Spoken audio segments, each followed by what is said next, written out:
شروع اللہ کے نام سے جو نہایت مہربان رحم کرنے والا۔ السلام علیکم ویورز، آج جو ویلاگ ہے یہ بڑا اہم ہے، لیکن یہ فالو اپ کی صورت میں ہے۔ اس سے قبل یہ دونوں واقعات جو ہیں وہ رونما ہو چکے ہیں، اور یہ بڑے ہی خوفناک اور بڑے دردناک اور افسوسناک واقعات ہیں جو ہمارے معاشرے کے اندر ہوئے۔ بیسیکلی یہ دونوں واقعات جو ہیں جن کا میں اب تذکرہ کروں گا اپنے ویلاگ میں، یہ ہمارے معاشرے کی بے راہ روی، ان پڑھ، تعلیم کا کم ہونا، جہالت اور اس کے علاوہ انا کی تسکین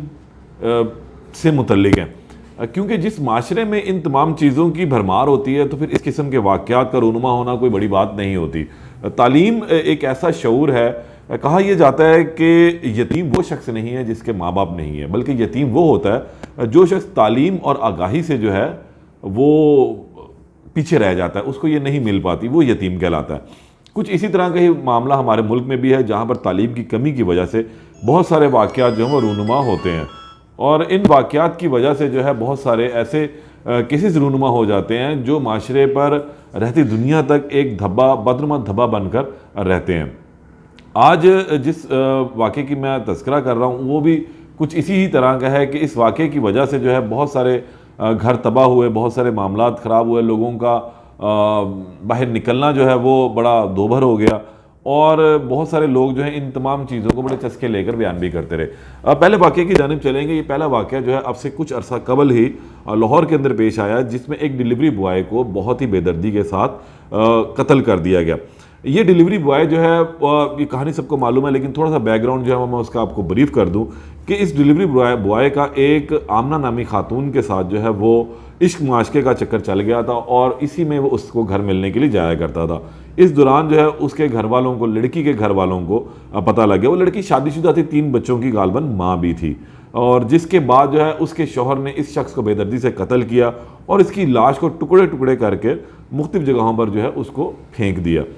لیکن یہ قتل جو ہے وہ رک نہ سکا، کیونکہ ناحق قتل کبھی بھی نہیں رکتا، نہ ہی کبھی چھپ پاتا ہے۔ یہ بات نکلی، اور پھر یہ دونوں خاوند اور ملزمہ جو تھی یہ دونوں گرفتار ہوئے۔ اب اس کیس میں اب یہ دونوں جو ہیں وہ اندر بھی ہیں، مختلف انٹرویوز بھی ہوئے، بہت ساری جگہوں پہ انہوں نے انٹرویوز دیے، میڈیا پر کافی ہائی لائٹ رہا، کیونکہ یہ ایک ایسا واقعہ تھا، وہ اپنے گھر کا واحد کفیل بھی تھا، ڈیلیوری بوائے تھا، اور پیزا دینے کے لیے وہ اس خاتون کے گھر گیا تھا، پھر وہاں سے اس کا آنکھ لگ گئی، اور پھر ٹاکرا، عشق معاشقے کا ٹاکرا ان دونوں کا چلتا رہا۔ لیکن برائی تو پھر برائی ہے، اس خاتون کی جانب سے کی گئی یا اس مرد کی جانب سے کی گئی، اس کا انجام دونوں کے لیے بہت برا ہوا کہ وہ شخص اپنی جان سے ہاتھ دھو بیٹھا، جبکہ یہ دونوں جو ہیں اب جیل کی سلاخوں کے پیچھے سڑ رہے ہیں۔ آج ایک نیا جو موڑ اس کہانی میں آیا وہ یہ تھا کہ اس کیس کی جو ملزمہ تھی، ڈیلیوری بوائے کیس کی، آمنہ فاران، انہوں نے آج اپنی بعد از گرفتاری ضمانت جو ہے وہ دائر کر دی ہے،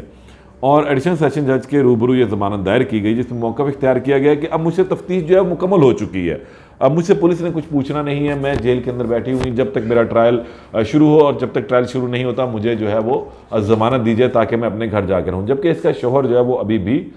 اندر ہی بند ہے۔ اس کے اوپر جو ایڈیشنل سیشن جج صاحب نے نوٹس کر دیے ہیں، اور اب دیکھنا یہ ہے کہ اس پہ پولیس کی کیا رپورٹ آتی ہے، اور اس کے بعد ہی اس کا ٹرائل چلتا ہے، چلان آئے گا، اور پھر جو ہے وہ آگے معاملہ چلے گا۔ لیکن یہ بہت ہی خوفناک صورتحال ہے کہ اس طرح کے واقعہ جو ہے معاشرے کے اندر رونما ہونا۔ بہرحال اللہ پاک سب کو اپنی حفظ و امان میں رکھے۔ دوسرا جو واقعہ ہے یہ آج سے تقریباً 8 سال پرانا ہے۔ اس واقعے کو بھی جو ہے میڈیا میں بہت زیادہ کوریج ملی، اور بہت زیادہ اس نے ہائپ کریٹ کی۔ یہ جو واقعہ ہے یہ ہر لحاظ سے، ایک اسلامی قوانین کے لحاظ سے، شرع کے لحاظ سے، پاکستانی قوانین کے لحاظ سے، عالمی قوانین کے لحاظ سے جو ہے انتہائی شرمناک واقعہ تھا، جو ہماری کم عقلی، جہالت اور کم علمی تعلیم کی کمی کے باعث جو ہے وہ پیش آیا۔ یہ 2015 میں قصور کا ایک گاؤں ہے حسین خان والا، وہاں پر یہ واقعہ رونما ہوا، جہاں پر اچانک ایک دن یہ خبر رونما ہوتی ہے، سامنے آتی ہے کہ اس گاؤں میں سینکڑوں بچوں کے ساتھ بدفعلی کے واقعات رونما ہوئے ہیں، اور وہ بچے اب اپنا منہ چھپاتے پھرتے ہیں، اور وہ جو ملزمان ہیں وہ دندناتے پھرتے ہیں۔ اس وقت کے وزیر اعظم نے اس کا نوٹس لیا، اور ڈی آئی جی خدا بخش ابو بکر کی سربراہی میں ایک 5 رکنی کمیٹی تشکیل دی، جس نے اس تمام واقعے کی تحقیقات کی۔ تحقیقات کے دوران یہ بات سامنے آئی کہ تقریباً 284 سے زائد ویڈیوز جو ہیں وہ منظر عام پر آئیں، اور تحقیق کی گئی تو تقریباً 20 سے زائد بچوں کے ساتھ ان بدفعلی کا جنسی زیادتی کا واقعات کی تصدیق ہوئی، جن کی ویڈیوز بھی موجود تھیں۔ اس کیس میں تقریباً 19 کے قریب مقدمات جو ہیں مختلف دائر ہوئے اور جو تقریباً 17 سے زائد ملزمان حراست میں آئے، لیکن انسداد دہشت گردی کی خصوصی عدالت نے جو لاہور میں ہے انہوں نے 3 ملزمان کو جو ہے وہ عمر قید کی سزا سنائی اور 3-3 لاکھ روپے جرمانہ بھی کیا۔ اس گاؤں میں اس وقت میں بھی گیا تھا اور اس تمام واقعے کو ہم نے دیکھا۔ پھر اس کے بعد جب عدالتوں میں یہ کیس آیا تو تب بھی ہم اس کی کوریج کرتے رہے۔ یہ انتہائی افسوسناک واقعہ تھا اور ان بچوں کے لیے، ان خاندانوں کے لیے باعث شرمندگی بھی تھا کہ کس طریقے سے جو ہے وہ یہ واقعات رونما ہوئے۔ اور اس میں یہ تھی کہ یہ جو ملزمان انتہائی با اثر تھے، یہ پہلے بچے کے ساتھ بدفعلی کرتے تھے، جنسی زیادتی کرتے تھے، اس کے بعد اس کی ویڈیو بناتے تھے، پھر اس کو بلیک میل بھی کیا کرتے تھے، اور پھر ان ملزمان نے اس بلیک میلنگ میں کہا کرتے تھے کہ اپنے گھر والوں سے پیسے لے کر آؤ، اپنے دوستوں کو بھی لے کر آؤ، اپنی ہوس کا نشانہ ان کو بنایا کرتے تھے۔ اس میں ایک بچے سے جب اس وقت میری بات ہوئی تھی تو اس نے بھی کہا کہ اسی طرح ان لوگوں نے مجھے کچھ جوس وغیرہ پلا کر جو ہے وہ بے ہوش کر دیا، پھر میری جنسی زیادتی کی، میرے ساتھ میری ویڈیو بنا لی، اور پھر اس کے بعد وہ مجھے اگلے دن جب ملے تو انہوں نے پھر وہ ویڈیو مجھے دکھائی، اور اس کے بعد 8 سال تک میں ان کی درندگی کا جو ہے وہ نشانہ بنتا رہا۔ اس دوران اس نے کہا کہ یہ مجھے بلیک میل کرتے تھے، مجھ سے پیسے لیتے تھے، اور پھر مجھے کہا کرتے تھے اپنے دوستوں کو بھی لے کر آؤ، اور پھر اس طرح میں اپنی جان چھڑانے کے لیے اپنے دوستوں کو بھی لے جاتا رہا، اور پھر آخر میں ایک دفعہ میں اپنے گھر سے بھی بھاگ گیا اور لاہور میں آ کے 12,000 روپے کی ملازمت جو وہ بچہ کرتا بھی رہا۔ اس طرح کے واقعات کئی تھے، کئی خاندان وہاں پر اس طرح سامنے بھی آئے جنہوں نے، کئی لوگوں نے سامنے نہ آنے کا کہا،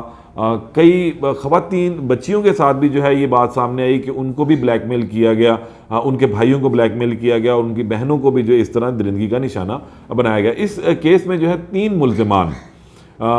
وسیم، حسیم عامر اور ایک اور شخص تھا، اس کو جو ہے عدالت نے 3-3 سال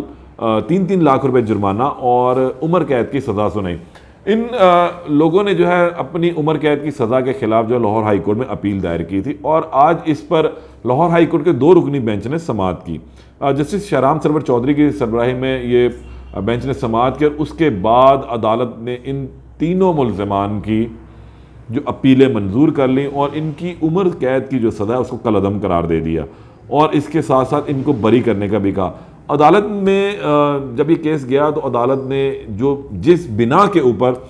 ان کو بری کیا وہ یہ تھا کہ جو ویڈیوز ان سے ریلیٹ کی گئی تھی وہ عدالت میں پیش نہیں کی گئی، اور کہا گیا کہ ناکافی شواہد کی بنا پر جو ہے ان کو عدالت اب رہا کرتی ہے، ان کی سزا کو کالعدم قرار دیتی ہے۔ عدالت کے اندر ان قصور ویڈیو اسکینڈل سے متعلق کوئی ویڈیو پیش نہ کی گئی، کچھ ثبوت جو ہے پروسیکیوشن کی جانب سے پیش نہ کیے گئے۔ ان میں جو 2 ملزمان ہیں حسیم عامر اور وسیم جو ہیں، یہ اس سے قبل بھی 14 سال قید کی جو ہے سزا ان کو ہو چکی تھی، لیکن تب بھی یہ لوگ بچ گئے، اور اس کے بعد پھر یہ لوگ جو ہے دندناتے پھرتے رہے اور اس قسم کے واقعات یہ رونما کرتے رہے۔ یہاں بتانے کا مقصد صرف یہ ہے کہ اس تمام واقعے کے اور اس طرح کے ملزمان کا باہر نکل جانا جو ہے وہ پروسیکیوشن کی ناکامی، نااہلی کا منہ بولتا ثبوت ہے کہ ہمارے یہاں پر پولیس اور پروسیکیوشن جب اس قسم کے واقعات سامنے آتے ہیں تو ان کی بھرپور طریقے سے جو انویسٹیگیشن نہیں کرتی۔ جو قانون کی کتاب کے اندر طریقہ کار دیا گیا ہے شواہد کو اکٹھے کرنے کا، اس کے مطابق جو ہے وہ شواہد اکٹھے نہیں کیے جاتے، ان کو ترتیب نہیں دیا جاتا۔ اس کے بعد پروسیکیوشن اس مطابق جو ہے وہ چلان مرتب نہیں کرتی ہے، گواہان کو اکٹھا نہیں کرتی ہے، ان تمام شواہد کو جو ہے پریزرو نہیں کرتی، جس کے بعد ان تمام نااہلیوں اور ناکامیوں کا جو ہے ملبہ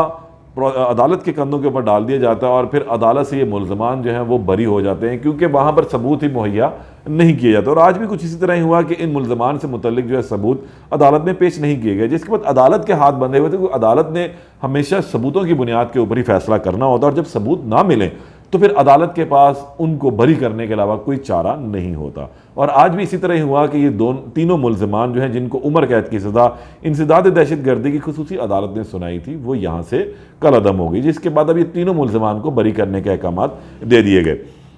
آخر میں اس کو کنکلوڈ کرتے میں یہی بات کہوں گا کہ ہماری پروسیکیوشن کو، ہماری پولیس کو جو ہے ایسے جو مقدمات ان کی بڑی باریک بینی سے چھان بین کرنی چاہیے، شواہد کو ضائع ہونے سے بچانا چاہیے، تاکہ ایسے جو خطرناک ملزمان ہیں، عادی مجرمان ہیں، وہ دوبارہ معاشرے کے اندر نکل کر اور مزید جو ہے وہ کوئی گند نہ پھیلائیں، تاکہ جو ہے معاشرہ بھی صاف اور ستھرا رہ سکے۔ آخر میں ایک التجا کروں گا، چینل کو لائک کریں، سبسکرائب کریں، اس حوالے سے مزید اور بھی جب بھی کوئی خبریں ہوں گی تو آپ تک ضرور پہنچائی جائیں گی۔ اللہ نے کے بعد